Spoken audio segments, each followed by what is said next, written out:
Hey everybody, welcome back to another episode of Coast to Coast on the Her Hoop Stats Podcast Network. I'm Crina Mustafa alongside Calvin Wetzel, and we have arrived at the final four of March Madness. We're going to get into all of that. We're going to recap the Elite Eight. We're going to preview those final four matchups for you. But first, we're going to start with a little bit of a conversation around women's sports and women's hoops and some of the stuff that's kind of happened over the last couple of weeks of the tournament. Cal, you ready? I could not be more ready for this episode. I'm so amped from this past weekend of women's basketball and what the momentum and the moment. I'm so ready. The moment. That is a great way to kind of segue into our first headline of the week, which I kind of labeled as the dichotomy of women's sports because it feels like there's been a lot of growth recently, and with growth kind of comes two ends of the spectrum, the good and the bad. And we'll start with the good, which is the Elle Duncan, Andrea Carter, Chiney Ogumake trio on ESPN, and their coverage, their studio coverage throughout the tournament. They have been, and I know like everybody on Twitter has kind of talked about this too, they have been the example of what excellence in sports broadcasting and sports coverage looks like, particularly in women's basketball. I think and I think you will agree with me, Cal, like they have been extremely knowledgeable. They've had their personalities be really shown well across their coverage. Like you can tell there's a lot of chemistry there, and like no one's had anything bad to say about them because they've just been that good. Kind of like, what have your thoughts been on that trio, that ESPN trio, which they are taking their show to Cleveland? Elle did tweet about that, I think today or yesterday. But like, how have they been so far? And like, what have you really liked about them throughout the tournament? Just fantastic. I love that you said sports broadcasting, not even just women's basketball. Like this is and like with other sports, I'm more of a casual follower. Like I'll watch football or the NBA sometimes in those seasons in between, like the women's basketball seasons. And like as far as the other talk shows and studios and stuff like that in those sports, like this is number one. This isn't the best women's basketball group that we've had in studio. This is the best sports studio trio that I feel like I've ever seen. I'm not even saying that lightly. They're so good. And last week when we talked about South Carolina checking every box in terms of what makes a team good, this is what they are. They are the South Carolina of studio shows. They check every box because any one thing that they're good at, like you mentioned, they're knowledgeable. Like it's not like these are the first people who have ever gotten on and been knowledgeable about sports, obviously. And the chemistry, like we've seen people with chemistry before and so on and so forth down the list. But putting it all together in one package in every single thing at an elite level, it's ESPN nailed it with this group, and I hope that we find a way for this to continue in some form after the tournament. I don't know what Shanae's plans are in terms of the WNBA. I don't know if we could get this back next year throughout the whole regular season, but whatever it is, like I hope this isn't the end because it's been phenomenal. They're so funny. They're Mm-hmm. so energetic. They're so smooth, all three of them individually and with each other. And like you said, the knowledge. They know so much about women's basketball and just the sport in general. They break down what's happening on the court, what fans need to know about the matchups, everything. I could not be more impressed. And this is the point where like usually like when I'm parked in front of the TV during March Madness watching hoops, for me it's like obviously early in the tournament there's always a game going on. One goes to commercial, there's another one. At this point in the tournament, one game at a time. Game goes to halftime. That's when I go use the bathroom, get snacks, whatever. I couldn't do it this time. I couldn't. I have to watch halftime. I'll wait for the commercial to go do whatever I got to do because I cannot. Halftime is as entertaining as the game. That's how good they were. Yeah, and I love that you brought up kind of like what we talked about South Carolina last week as like using them as kind of a metaphor because you're totally right. Like you look at Elle, who's kind of the point guard of the entire broadcast. She dictates everything, she facilitates the conversation. I mean, obviously like we know like she does Sports Center, she does all this coverage for ESPN, so she's very very good in her hosting role while also still giving analysis. Then you have Draya, who's kind of like that shooting guard who is always going to knock down the shots always going to perform really well, really performs well off the ball, on the ball, wherever you need her to be. Like very, very adaptable. You could call her a combo guard too, if you'd like. I know a lot of people like that too. And then you have like Chiney, who's kind of like the forward or the center of the whole piece of the puzzle, just kind of roots you, brings her perspective as well. Like Draya, obviously former Lady Voller, played at Tennessee. Chiney, WNBA player, like is on NBA Today with ESPN, has kind of like dove into like her broadcasting bag over the last year and a half or 2 years or however long it's been now. So yeah, they really just fit really well together. I mean, you have like Draya and Chiney, like Elle is counting them down to say the key like person or player or whatever, the key factor. And they say refs at the exact same time. They look at each other. Like, it was clearly not planned. They dap each other up. Like, it's that kind of stuff that just makes the broadcast so entertaining to watch. And like, I'll also add another piece of the puzzle too, is like having broadcasters who represent the players that we're watching on the screen too is so, so important, because like nobody else is going to be able to bring you the perspective of the players quite like three Black women can on the screen. And I think that's like such an important piece of the puzzle and an important reason why this broadcast works really well. And so I really hope ESPN has been reading all of our tweets, reading all of our comments. Like, you have like current players praising them, you have former players praising them, obviously all the fans, the media, and everybody calling them the big three. And so I totally very much agree with that. And like, this is the kind of resources that women's sports and women's hoops kind of deserves all the time. And so I'm glad we're getting a taste of it now. I'm glad we're getting the hype, because like, I'm hoping that this becomes the standard for like everything else, you know? Absolutely. And this I was going to say that too. This is what women's sports deserves. And this is how good it can be if broadcast companies, media companies put effort into actually trying to make the product good, to invest in the product.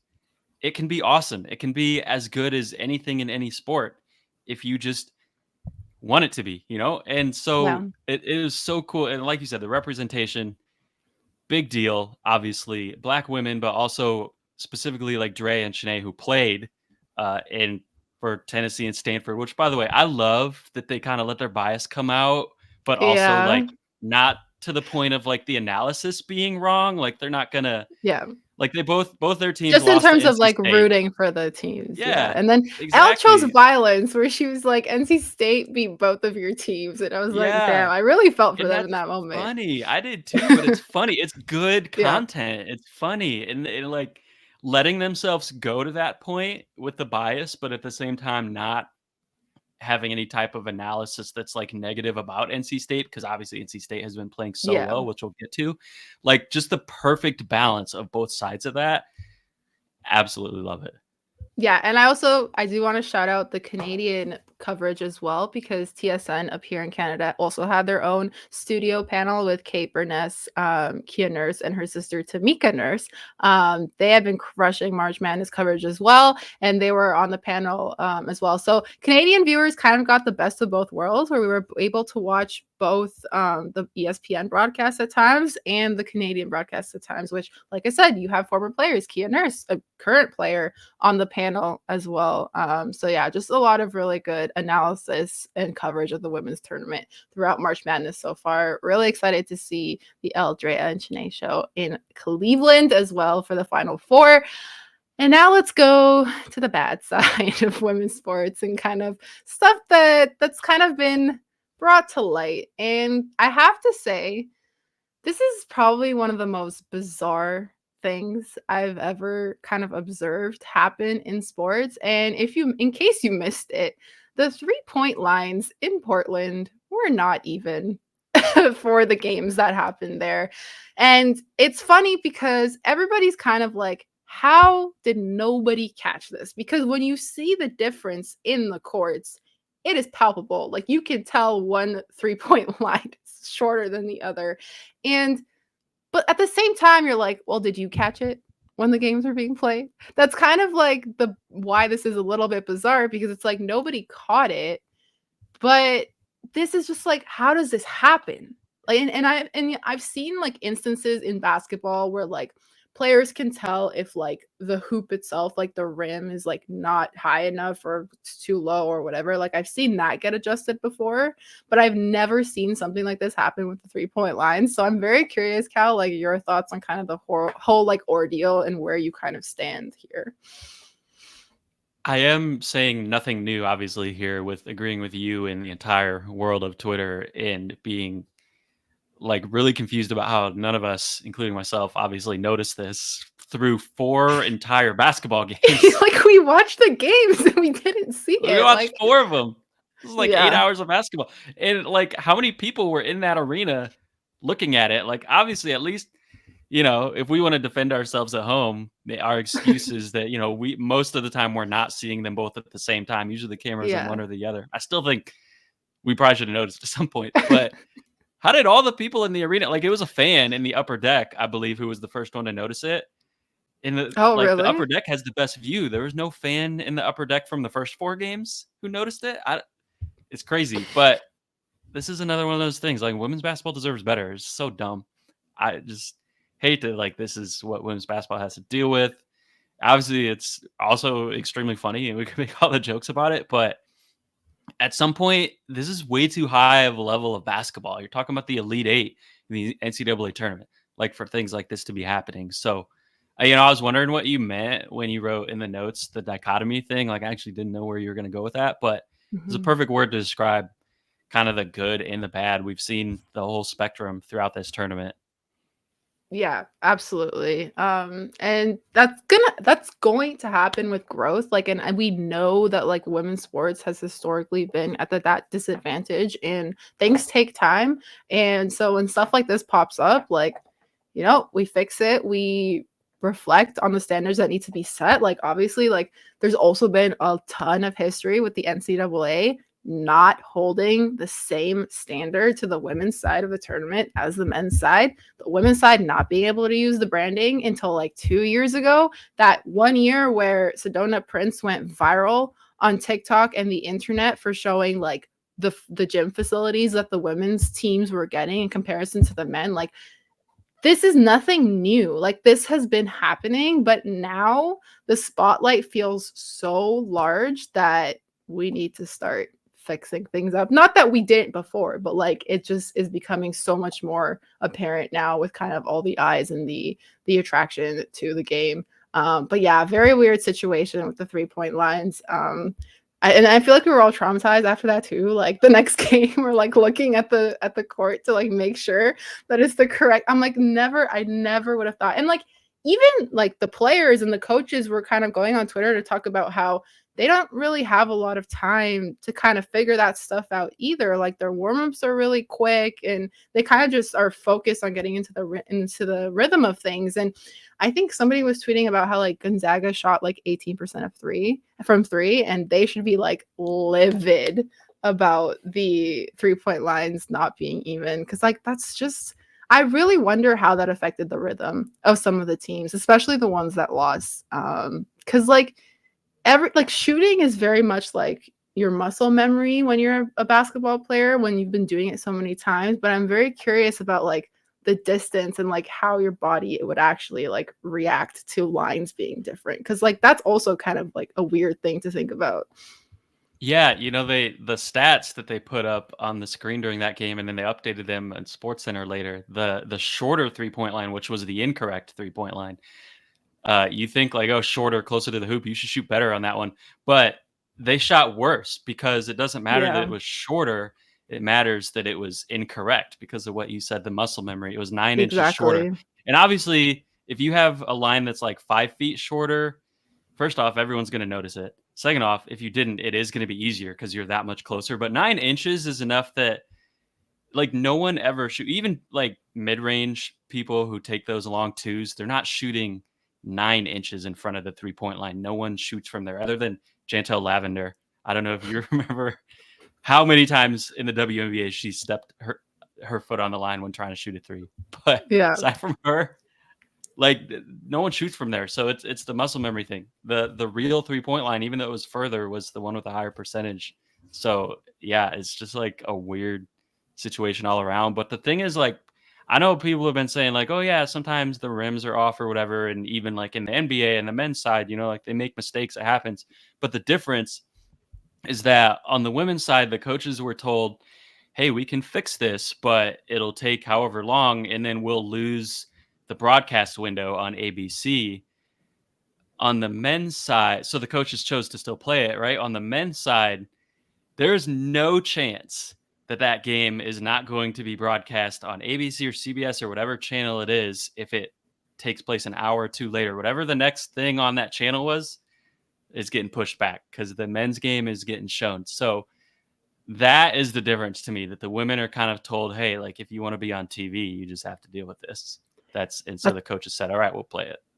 That's a good point. I'm glad you brought that up. Because I know they also talked about that on the studio panel, about, just like them electing to still play when they could have really, like, in theory, like postponed those games and made sure that things were done properly. So yeah, that's another thing to add to the making sure the standards for the women are just as high as the standards for the men. But yeah, kind of the good and bad, the weird, the bizarre of the weekend that was in the Sweet 16 and Elite 8. But let's talk about the Elite 8 and talk about how those games went in just a second. All right, Cal, let's coast through college. The Elite 8 matchups: South Carolina defeated Oregon State. NC State defeated Texas, Iowa defeated LSU, and UConn defeated USC. There are a lot of good games, as well as the Sweet 16, which we didn't really get to talk about because we record once a week. But out of these teams, like, where do you kind of want to start? Which game did you enjoy the most? And like any players that kind of stood out to you from this weekend of Sweet 16 and Elite 8 games? From a just neutral basketball standpoint, I think I enjoyed Iowa LSU the most. In terms of players that stood out, though, I think there was a lot of players in a lot of the other games that stood out too. In particular, Isaiah James from NC State Yes. stood out big time. Knocked Mm-hmm. down 5 for 5 from 3 from the correct 3-point line in the first half. Really set the tone. Texas could never climb back from that. And she's honestly been cooking this whole last couple weeks, this whole tournament. That was kind of on the biggest stage to get them to the Final Four. But it's been really cool to see her ball out. And I am so interested to watch. I know I'm skipping ahead, Final Four preview, but to see how South Carolina guards her and if she can kind of continue that, because that hasn't really, she's had a phenomenal season. She hasn't been that sort of lights out Caitlin Clark shooter. She's been a good shooter. She hasn't been like one of the best shooters in the country all year until all of a sudden now. So, well, Mm-hmm. she's shooting, I think, 57% from 3 in the tournament. It's pretty good. Pretty good.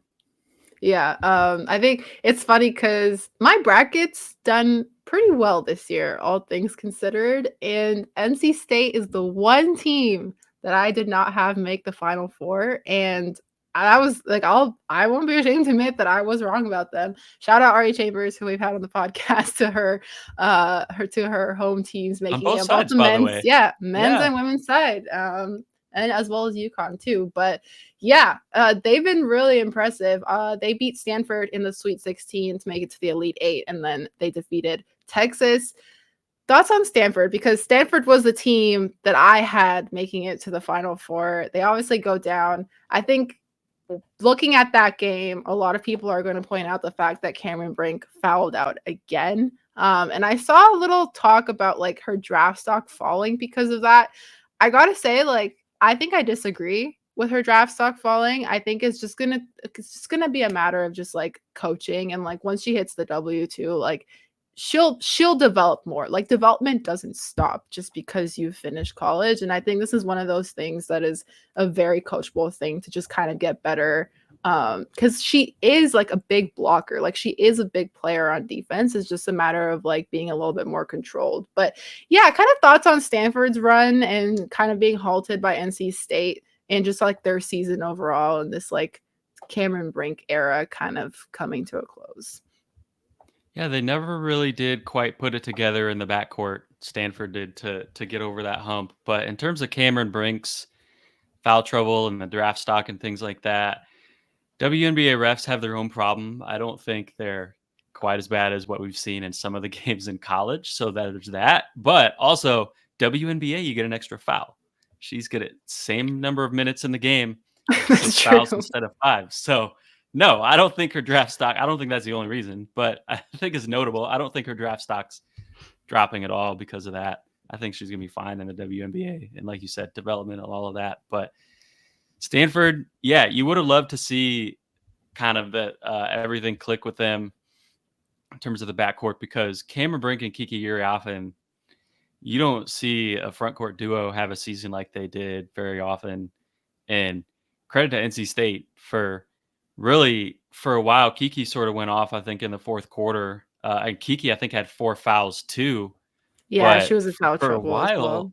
yeah, they really held both of them somewhat in check. I think if you look at Kiki Riafen's box score, I'll probably say she had a good game, but at least for the first 2, maybe 3 quarters, NC State was able to hold both of them in check, which doesn't happen very often. Usually you hold down one, the other goes off. So that was all about NC State's defense. But Stanford, yeah, that's tough. I did have them coming out of this bracket, but I did also feel like this was definitely the most likely bracket for everyone to be wrong. And I think Yeah. that was the one you were wrong. I was wrong. A lot of people were wrong on this one. Yeah, for sure. And I think NC State's run has been super fun, and they've been really solid. I mean, to knock off Stanford and Texas, who we talked about last week being one of those solid teams that was kind of getting by quietly. I think those are really solid performances to set them up against South Carolina, who has had some close ones. Has had some close ones recently. So which I love because I love all the close games and I love all the chaos. But I think that's gonna make their final four matchup really exciting, which we will get to. But before we get to that, some other teams here that I do want to talk about that didn't make the final four. Oregon State. I think like we should talk about like what a tournament from them. And I know it was super tough for them to go down to South Carolina in the Elite Eight, but they defeated Notre Dame.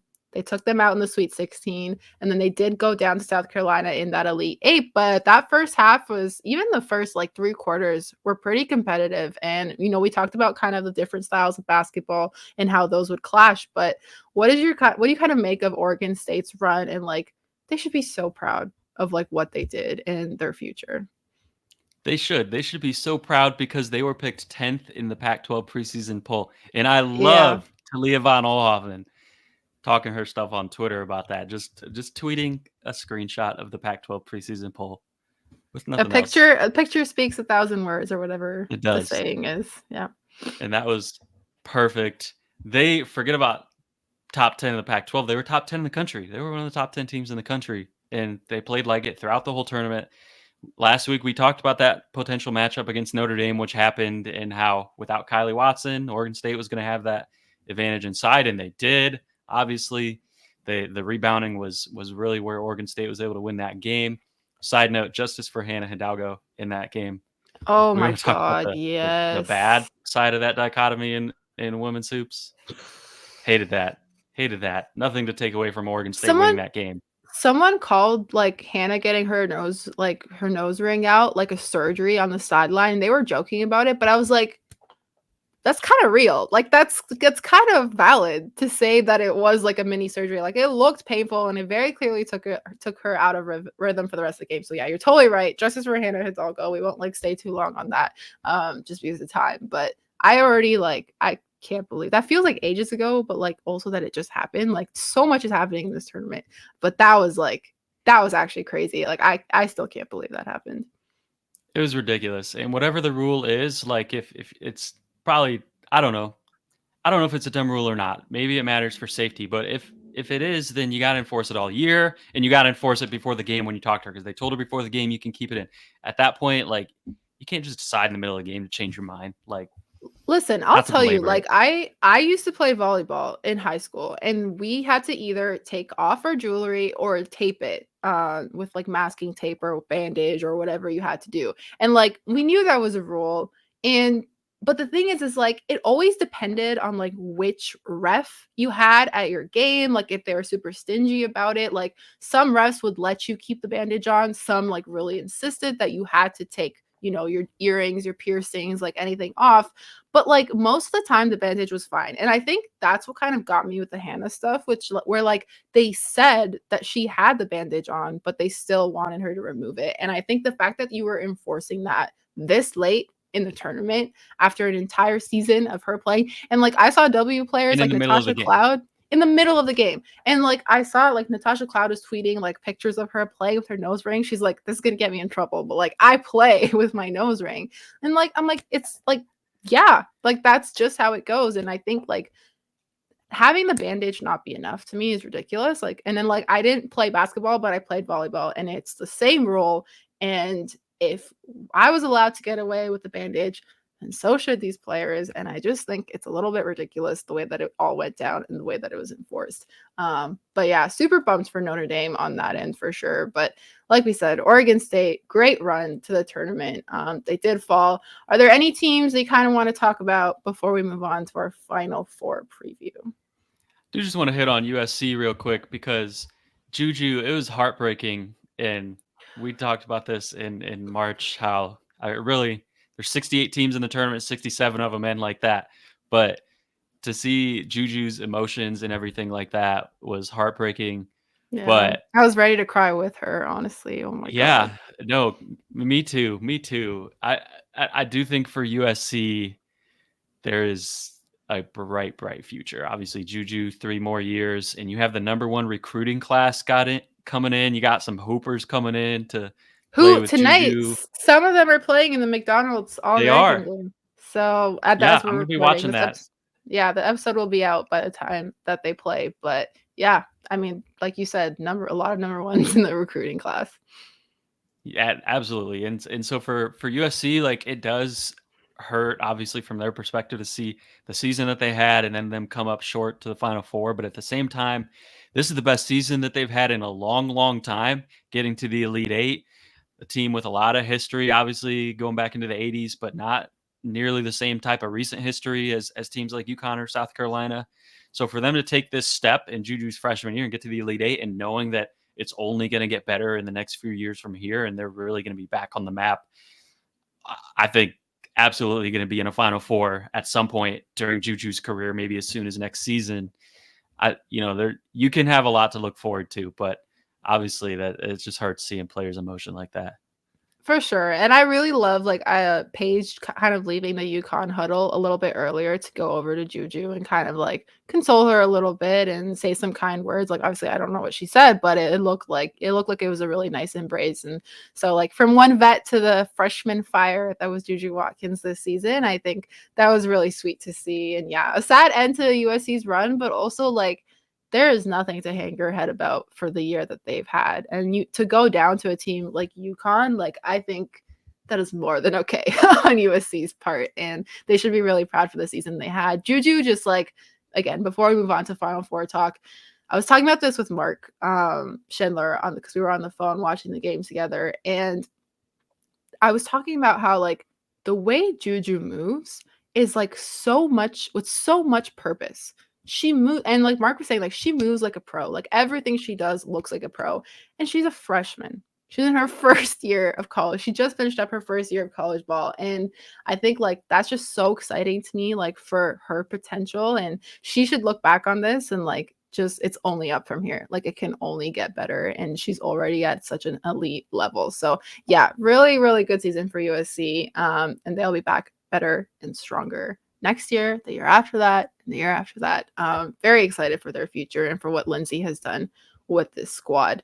All right, let's move on to Final Four talk, Cal. I know you're excited because you're going to be in Cleveland for these games, and I'm not very sad, but you can blame my school for that. Let's get into this first matchup, which will be on Friday at 7 p.m. Eastern on ESPN.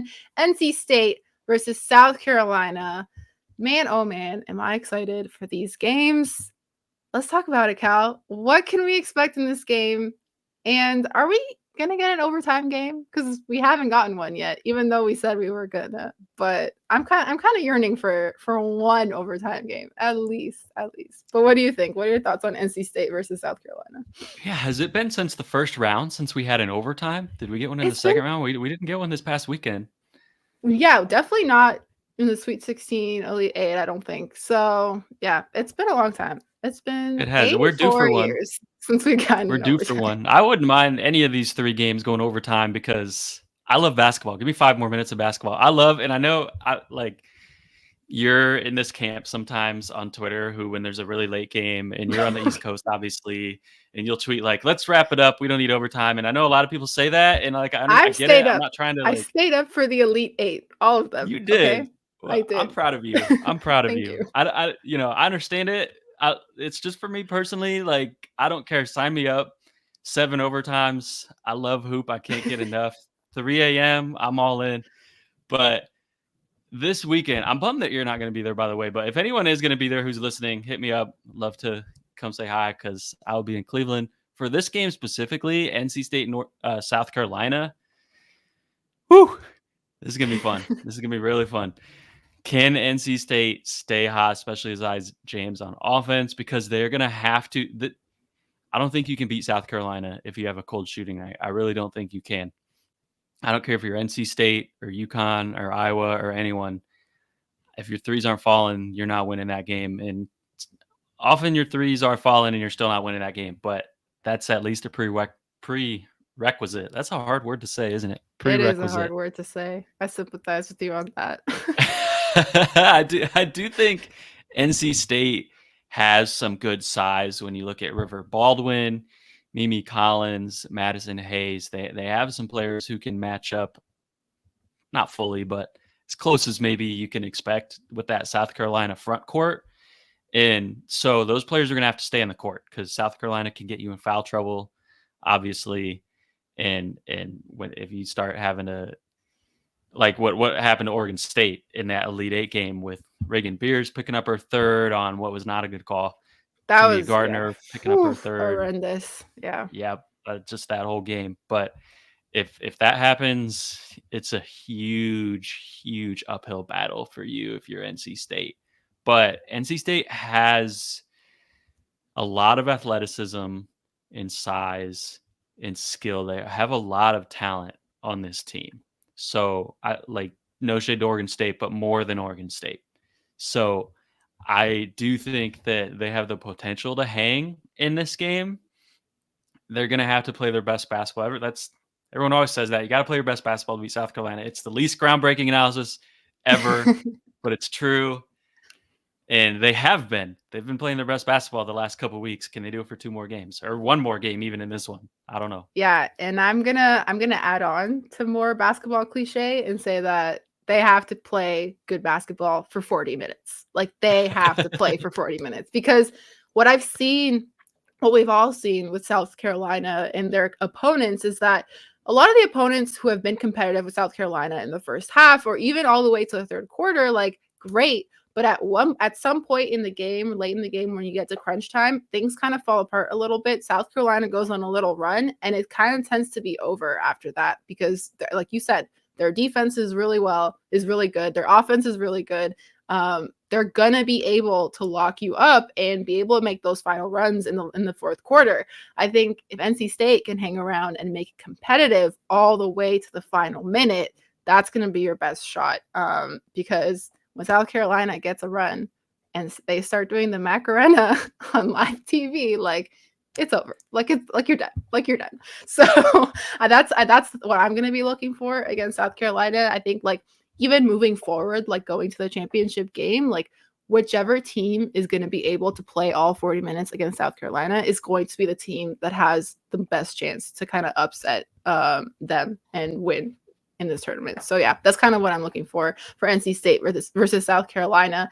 Then we have our second matchup, which will be following that game on Friday at 9 p.m. Eastern, and that is UConn versus Iowa. Man, this one is going to be one for the books as well. I mean, like we're okay, just as an aside, I feel like we're so blessed with such good Final Four matchups, and it makes me even more excited for what the championship game will be. But UConn versus Iowa. UConn obviously has been kind of shorthanded this whole season they've been hit with injuries, but they've been able to make it. And I think one of the things that I kind of see in this matchup, as well as wow, I can't speak, as well as both UConn and Iowa's kind of runs, is like motivation is so underrated as like a factor when it comes to March Madness. Because you look at that Iowa game versus LSU, which was very, very competitive and like honestly one of my favorite games of the tournament so far.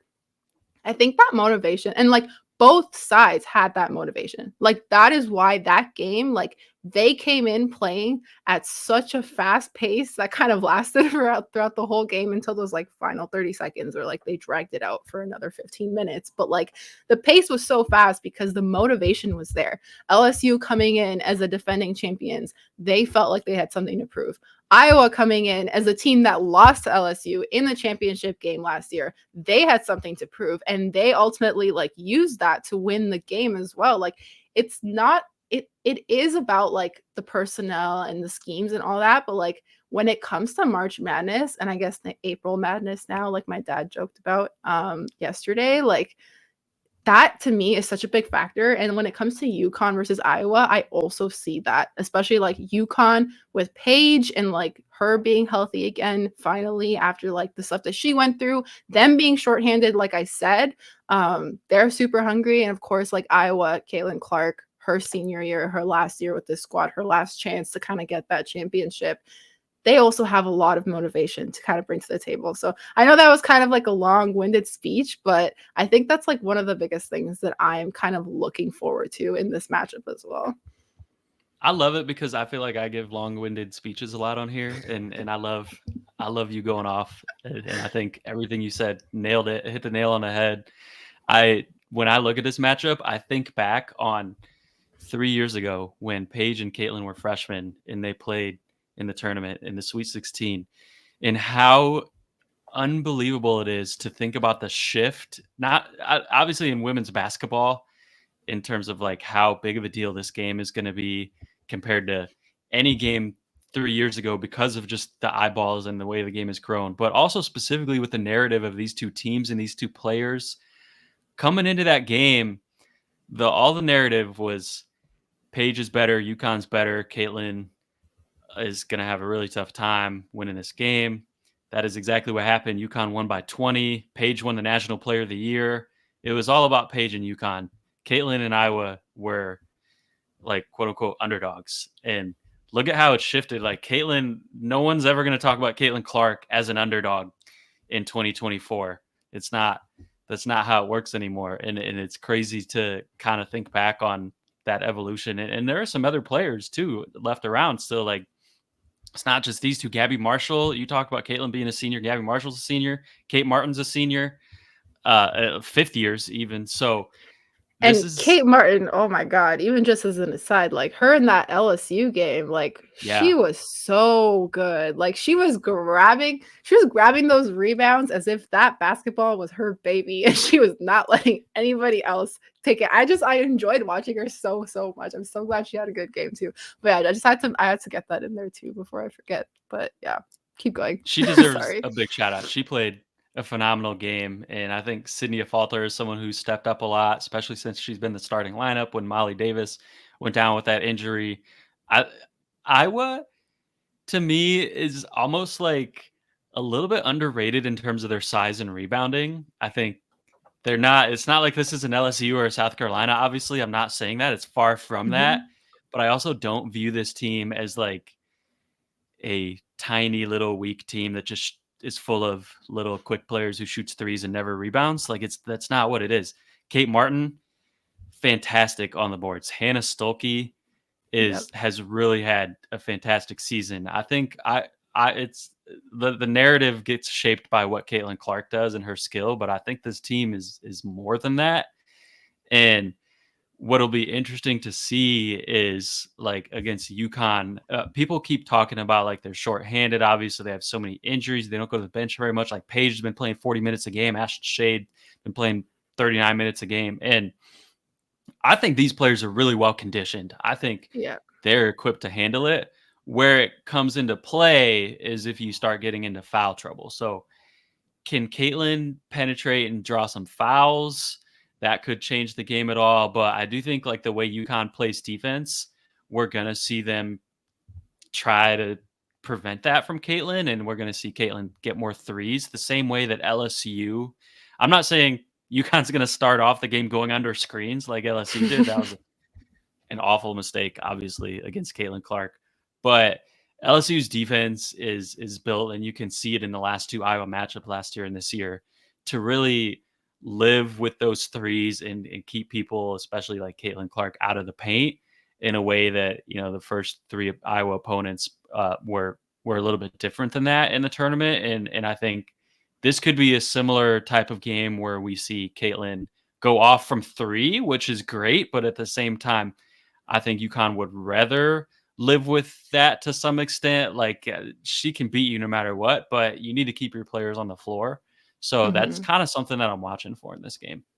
Yeah, and another thing too that reminds me of just like what Angel Reese was doing in that game against Iowa in the first half, where like she was doing a great job of disrupting Caitlin's passing. And I think that's something that Caitlin still has to nail down the timing a little bit of her passing. That was a little bit loose to kind of start the game yesterday. And players are going to take advantage of that. And so is UConn. And that's also something that I'm going to be watching for because like you said, like as much as like Caitlin is kind of known for her offense, like on her end of the floor, like she's also one of the best facilitators on this Iowa team. And Iowa succeeds when Caitlin Clark is doing just as well facilitating as she is making her own shots. And so I think that's something that I'm going to be looking forward is like how much can UConn kind of disrupt that side of the floor for Caitlin in Iowa. But that should be a good one. Those are both really good matchups.